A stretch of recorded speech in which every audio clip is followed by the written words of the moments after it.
To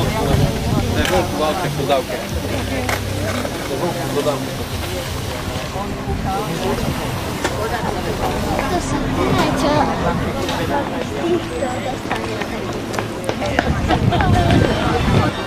Hej.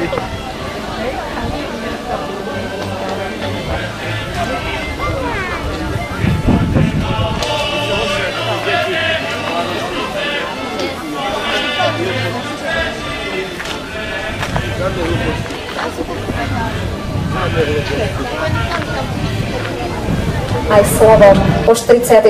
krát sa stretávame v Rozhanovciach na abovských slávnostiach, na festivale celého Abova, tu v Rozhanovskom amfiteátri, tak ako vždy nás s radosťou privítali domáci a s radosťou prišli folklórne skupiny, malí i veľkí z celého Abova, aby ukázali niečo zo svojho umenia, z ľudového umenia, pretože folklóru je venovaný tento festival. Tieto slávnosti, ktoré 44 rokov robia radosť nielen obyvateľom Rozhanoviec, ale aj okolitých obcí. Veríme, že aj dnešná nedeľa bude príjemným stretnutím pre všetkých, ktorí sa dlhšie nevideli, a toto bol dôvod, aby do Rozhanoviec prišli, aby si tu užili pekného programu, ale aj zaujímavostí remeselníkov, dobrých chutí, všetkého pekného, čo pre vás robá. Milí Rozhanovčania, ctení hostia, vitajte na 44.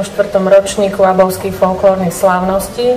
Kultúrne centrum Abova pre vás pripravilo 5-hodinový maratón folklórnych piesní, tancov a zvykov. Ochutnávajte naše regionálne špeciality, vyjadrite sa v našich dotazníkoch, lebo potrebujeme od vás spätnú väzbu. Cíťte sa tu ako doma, oddychujte, relaxujte, aby ste mali na čo spomínať.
Ľudových piesní nás privítala detská ľudová hudba Abovčane a v tejto chvíli už prichádzajú na pódium v parádnych krojoch i najmenší, i veľké slečny z Košickej Belej. Detský folklórny súbor Belanček, Mária Kolveková, Anna Marenčíková vychovávajú v Košickej Belej veľa šikovných detí a mladých ľudí, ktorí sa venujú folklóru. Teraz budete môcť vidieť a počuť dievčatá, ktoré bude sprevádzať na akordeóne Dominik Zárik. No a solo im zaspieva, aby vynikol ako ruža medzi nie trňmi, ale listami, Vládko Plichta. A v ďalšej časti programu vám to potom ukážeme naopak s množstvom spevákov. Bude zasa spievať slečna, ale teraz už detský folklórny súbor Belanček a Vládko Plichta.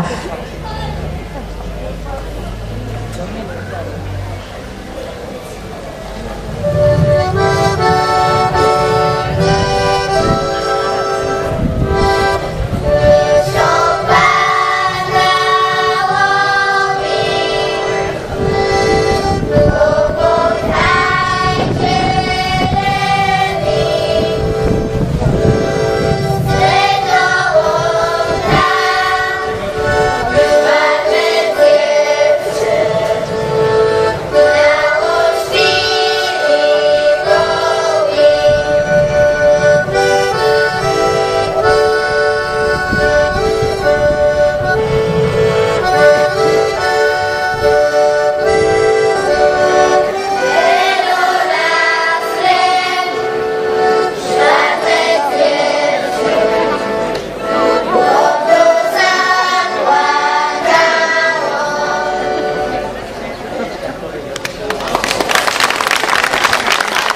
mladých tanečníkov a spevákov z Košickej Belej. Beľanček, jeho chlapčenská časť, mládenci. Pódium bude teraz vaše piesne a tance chlapcov. V podaní Beľančeka si vypočujete aj so sprievodom Dominika Zárika a sola budú spievať Monika Drabiková a Lacko Tuláň.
Tak to je asi najznámejšia šarišská polka, tá Raslavická polka, tak ako ju zatancovali deti z Jahodky. No a na záver dnešného detského programu vám zahrajú nie deti, ale mladí muzikanti z ľudovej hudby Abovčania z Košíc, ktoré vedie